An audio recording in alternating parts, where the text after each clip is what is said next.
Hello student, today we will read the new story Ranga Syar. Ranga Syar. Let's start now. एक बार की बात है, एक सियार जंगल में एक पुराने पेड़ के नीचे खड़ा था। पूरा पेड़ हवा के तेज झोंके से गिर पड़ा।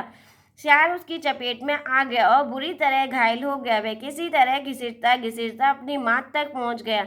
कई दिन बाद वह माँ से बाहर आ जाए। उसे भूख लग रही थी। भूखा सियार भोजन की तलाश में घूमते घूमते एक बस्ती में आ गया। उसने सोचा शायद कोई मुर्गी या उसका बच्चा हाथ लग जाए। इधर गलियों में घूमते हुए कुछ कुत्ते भौं भौं करते उसके पीछे पड़ गए। सियार को जान बचाने के लिए भागना पड़ा। वह भागता हुआ रंगेजों की बस्ती में आ पहुंचा। वहां उसे एक घर के सामने एक बड़ा ड्रम नजर आया। वह जान बचाने के लिए उसी ड्रम में कूद पड़ा। ड्रम में कपड़े रंगने के लिए हरा रंग घुला रखा था। कुत्तों का टोला भौंकता चला गया। कुत्तों के जाने के बाद सियार वहां निकला। वह रंग में भीग चुका था मतलब गीला हो चुका था। जंगल में पहुंचकर उसने देखा कि उसके शरीर का रंग हरा हो गया। उसके हरे रंग को जो भी जंगली जीव देखता वह डर जाता। डरे हुए जानवरों को देखकर रंगे सियार ने एक योजना बनाई, एक प्लानिंग बनाई और उनको आवाज़ देना शुरू कर दिया। भाइयों भागो मत, मेरी बात सुनो। उसकी बात सुनकर सभी जानवर डरते हुए रुके।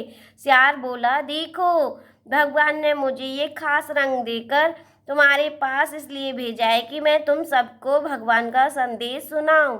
उसकी बात का सब पर गहरा प्रभाव पड़ा। सभी जानवरों ने उसका संदेश सुनना स्वीकार किया।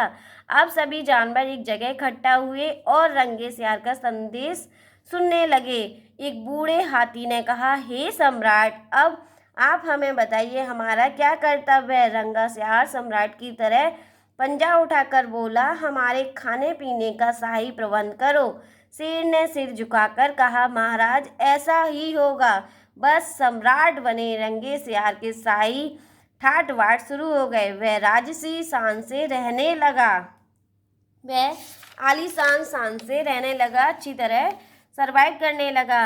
एक दिन सम्राट खूब खा पीकर अपने शाही माद में आराम कर रहा था कि बाहर उजाला देखकर उठा। बाहर आया तो चांदनी रात खिली थी। पास के जंगल में सियारों की टोलियां हू हू ससा की आवाज की बोल रही थी। उस आवाज को सुनते ही वह अपना आपा खो बैठा। उसके अंदर के जमजात सांप ने जोर मारा और वह भी मुंह माद की ओर उठाकर सियारों के स्वर मिलाकर हु हु सासा करने लगा और शेर और बाघ ने उसे हु सासा करते देख लिया। वे चौंके। बाघ बोला, अरे यह तो सियार है, हमें धोखा देकर सम्राट बना रहा है। मारो दुष्ट को। शेर और बाघ उसकी ओर लपके और उसका तिया नशे कि हमें धोखा देकर सम्राट बना रहा है। मारो दुष्ट को। शेर और बाघ उसकी ओर लपके और उसका तिया पंचा कर डाला। शिक्षा, नकलीपन की पोल देर या सवेर जरूर खुलती है। आज कहानी से ये सीखने को मिलता है कि नकलीपन, धोखेबाजी की पोल जो सीक्रेट है, धोखेबाजी का पोल है, वो देर सवेर जरूर खुलता है। एक ना एक दिन उनका राज जरूर खुल जाता है। Thank you watching my video. Please like share and subscribe.